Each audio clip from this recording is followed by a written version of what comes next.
Welcome back to Ben and Brewing's channel. If you haven't been here before, we do product reviews, tutorials, and we have a live chat feature on our website to help you through your Brew Day 911s. Check it out at benandbrewing.com. Click in the lower left. Hope to chat you up soon. Today's video, we're actually going to be making a ginger beer on the Pot-au-Brew. If you've never had ginger beer before, it's actually quite refreshing and fantastic on a hot summer day. We haven't made it before either, so we're testing out a new recipe. We've had some commercial examples of it, which actually were quite tasty, and wanted to see if we could improve upon what's currently available on the market. Let's check it out.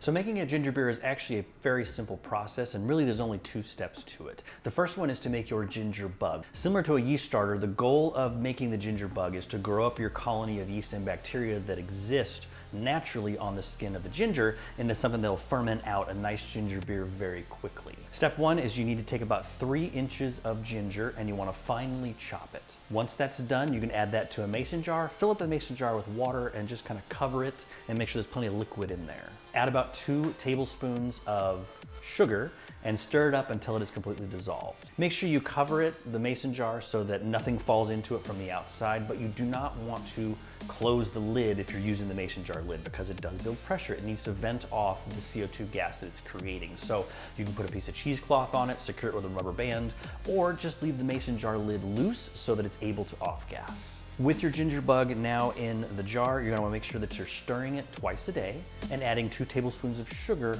once a day. Once you see that it starts to bubble, so you take the lid off of it, and when you're stirring it, you hear it crackling and popping, that means the ginger bug is healthy and it has really started to ferment. Let it bubble like that for 2 days. At the end of 2 days, it's ready to add to your ginger beer.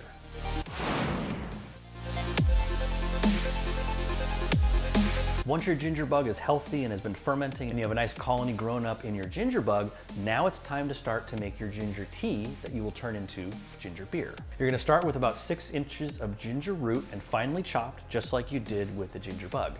You're gonna put that in a half a gallon of water in a pot on the stove and boil it for about 15 minutes. Make sure you boil it covered so you're not boiling off all those wonderful volatiles and flavors from the ginger that you really want in the finished beer. Once that's done, take it off of the stove and you're gonna wanna transfer your ginger tea into another vessel, straining out the chunks of ginger. Try to leave as much of that stuff behind so all you have is the half gallon of the ginger tea. Stir in about 2 cups of sugar, and once it's completely dissolved, go ahead and add another half gallon of cool water. That should bring your total volume to a full gallon of the ginger beer. Optionally, you can add about a lemon's juice. So freshly squeezed is best, so make sure you juice it. Add that to your ginger beer. It should give it a little bit of a brightness, a little acidity that'll help sharpen up the flavor. Continue to allow your ginger tea to cool all the way down to room temperature, or about 70 degrees, and then you can put it in your Pot-au-Brew to ferment under pressure. Once you've transferred it into the Pot-au-Brew, add about 4 tablespoons of your ginger bug, making sure to filter out the ginger. You can then add additional water to your ginger bug and some more sugar and stir it so that it will continue to multiply and you can make more ginger beer later.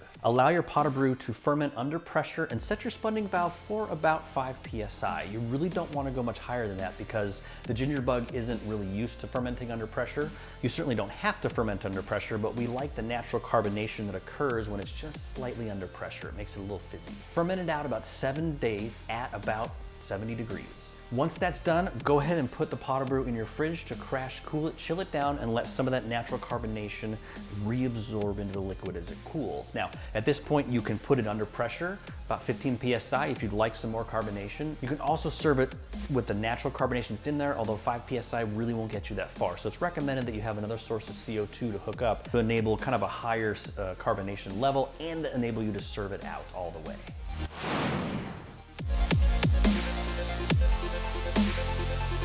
All right, Christy, moment of truth. It's been 7 days. We just tapped the Pot-au-Brew ginger beer, which had surprisingly a lot of carbonation in it. That was crazy. I was concerned it wasn't going to have enough because we only let it get up to 5 psi, but it actually had quite a bit of carbonation. So let's give that a try.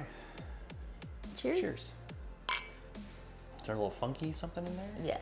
You get a little funk? It definitely tastes, it smells like one of those, the Belgians that kind of smell funky. I get a bready character. Like a Cantillon or... Yeah. Ooh. That does not taste anything like it smells. That's good. It's actually really I good. wish the carbonation was a little bit, as fizzy as it was, it's actually not super sparkly. It's not effervescent. This is actually really good. That's really good. That's very refreshing. It's light. It still has a little sweetness to it, so it's not super dry. I wonder if it would dry out even more if we gave it more than a week to ferment. Right, right. I mean, it may not, because the ginger beer, the ginger bug, doesn't have a high tolerance for alcohol. So this is basically non-alcoholic. I mean, it's very, very little, if any, in there. So I don't know if it would ferment out anymore. We'll let it continue to age and see. I think the one thing I would change next time, I'd probably put more lemon juice in it. Instead of doing a half a lemon, I would do a full lemon. Now, we tasted a commercial example of a ginger beer. This was several weeks ago, and it was kind of gave us some inspiration to try to do this at home. And what is this? This is a Fever Tree. Fever Tree This is premium the biggest ginger beer. ginger beer brand right Do I now. put my hand behind it like an influencer? Like that? Is that okay? To make sure that the camera can focus. Yes. So this, interestingly, has that same fizziness. Boy, that's sharp ginger. I almost wish this was a little sharper. That's what I think I'm missing is the sharp ginger. This has the same level of sweetness. It does. The ginger is sharper and fresher tasting, which is interesting. I think the ginger should be upped by, another inch or two. But the level of sweetness is about the same, so maybe I wouldn't reduce the sugar, because I like that. That's really good. This is really sharp. Actually, if I'm going to be honest, this is almost like too sharp. I would be curious to see, so with ginger beer, obviously you can drink it as is. It's got good healthy bacteria benefits and things with it, good gut health. But you can also do mixed drinks with it. We were talking about a Moscow Mule. Moscow We're Mule. We're going to do that. Which is the ginger beer with vodka and ice and the lime. Lime.